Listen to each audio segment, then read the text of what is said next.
Rise, and don't let the world drag you down.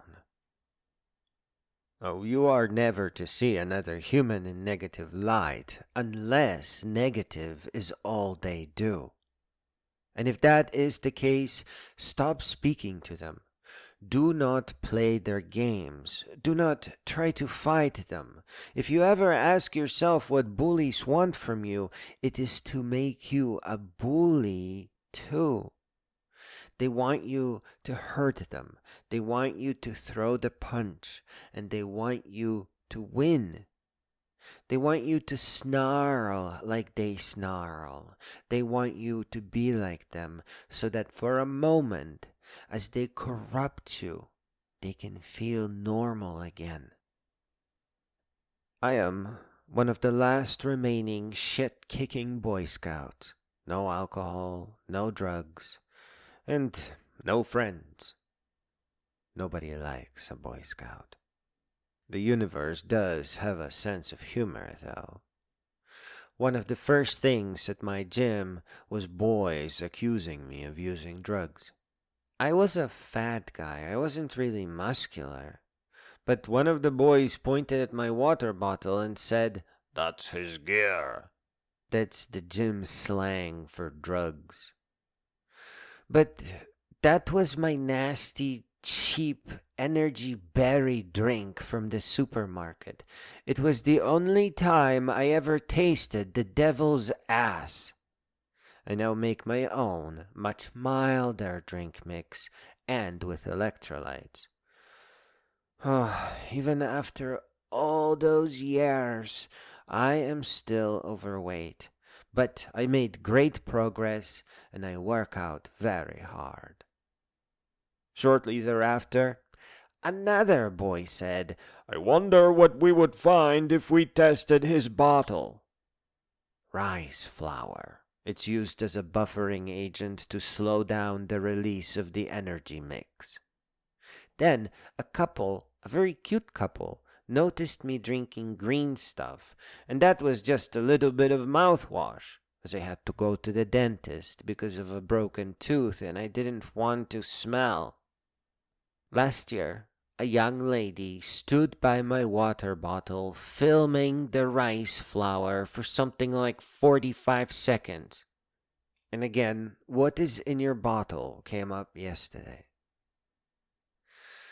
When I first stepped into a coffee shop in Michigan, the now dads were doing drugs as teenagers. It was seen as cool. I gave them care and advice, but no friendship. Drugs meant people were given bad culture by their parents, so their drug use was just a symptom. Many other problems were all over the place. Alcohol and temporary relationships usually followed, if you want to call that a relationship. Most frequently, though, it was lies, manipulations, complete misunderstanding of the world. The kids were doing best they could under the knowledge of the world that they had, and that knowledge wasn't very much. Even though I didn't want to be their friend, I still thought of my troublemakers as friends. And when I finally left, I cried for ages. In fact, I once met a Valkyrie out on a mission of vengeance, and oh boy, she meant it. And she taught me that people cry in a million ways. She was crying about what was done to her. Angry people who just want to hate cry. Even the large person stuck in a fast food restaurant parking lot honking their car, yeah, that is a form of crying. And when I write about losing my friends, I cry also. These stories are a way of crying. But there was no alternative, not at all. Just like you can't fight a bully without becoming a bully, you get to take your stuff and leave if you have friends like that. They are creating all the problems that you are hoping to help them with. It is an endless procession of self destruction. It will never stop, ever. Even my oldest friend from high school, from the very class I dropped out of, because the biology teacher said that weed is an herb and I would have none of that. When she invited me for her birthday, people were smoking drugs behind their garage, and what an awkward thing that is. And then some recently released soldier kid tried to fight me, and violently so. I didn't even know I was in a fight until my friend jumped in to break it up. Military broke that poor kid. Now he was violent and really drunk. I've never been drunk, and I've never done drugs. And this was one of the moments that showed me that I really did not belong there. It took a couple of more events like this, because this was my friend from high school, to just say, I don't want to come and see you anymore. This is one of my tragedies in life. But it was dangerous. It was insulting. It was stupid. And I hated watching my friend being stuck. It always involved drugs and alcohol somehow. I didn't want to be part of that.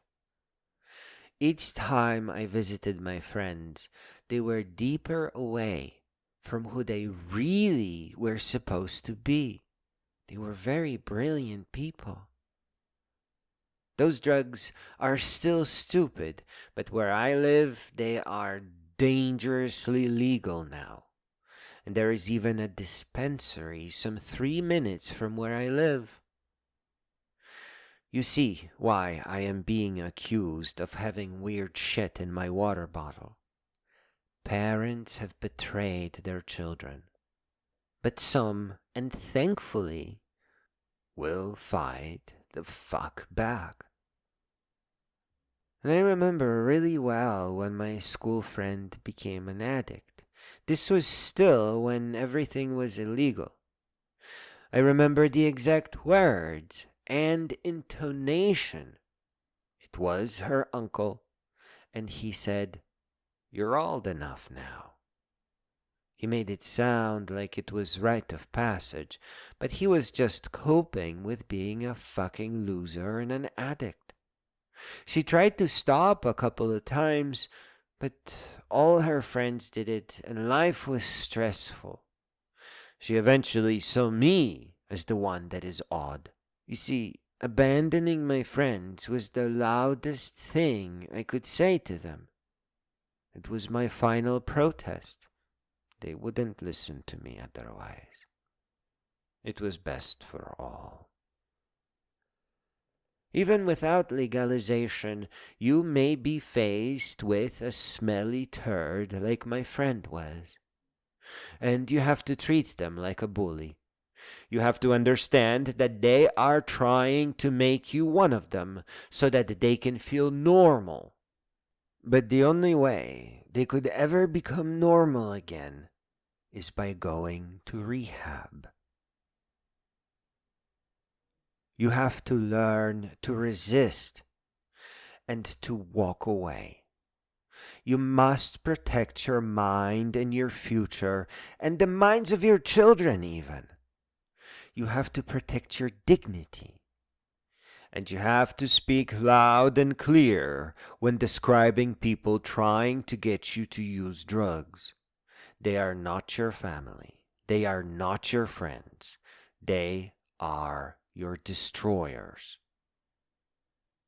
Here, many people will think that these words are very cruel, because people who do use drugs have lives and they struggle and they have their own world just like everyone else. But, ladies and gentlemen, what is missing here is the person that they were supposed to be, the person that they don't see anymore.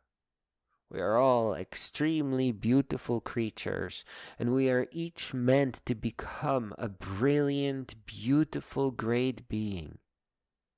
Drugs will stop you from ever getting there.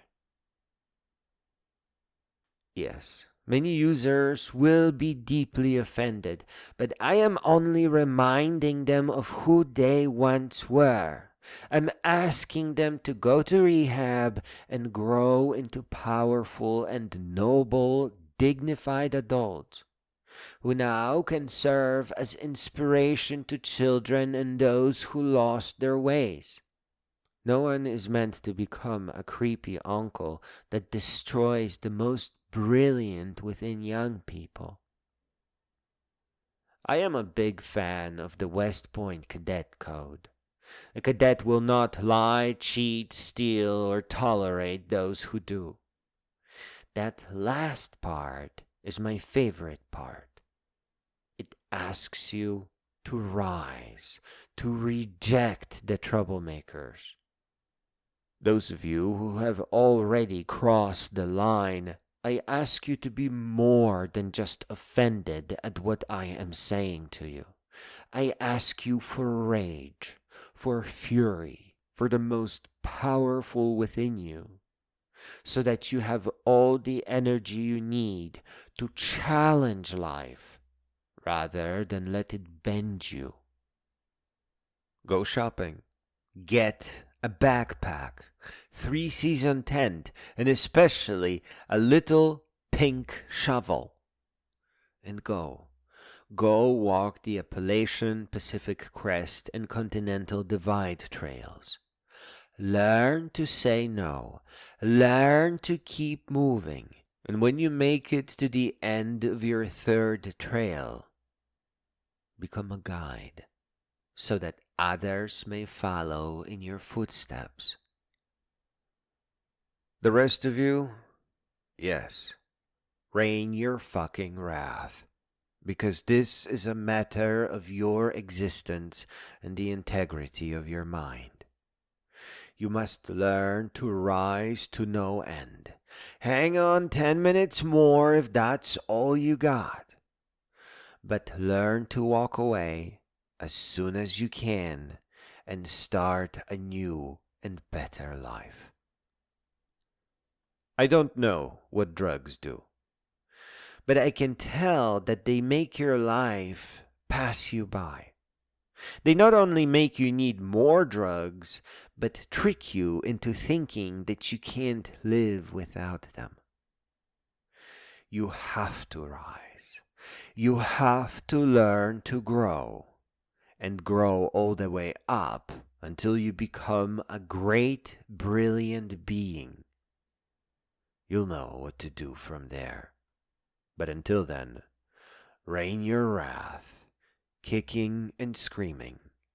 Resist, walk away, leave, find a better world.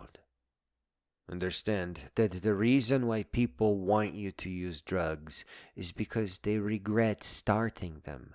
They see that as a flaw within them. And if they see you using drugs, that flaw is a little bit smaller. It's a little bit less. And again, they feel a little bit more normal. But that is not healthy behavior. They should go to rehab, and you should stay away until they feel better.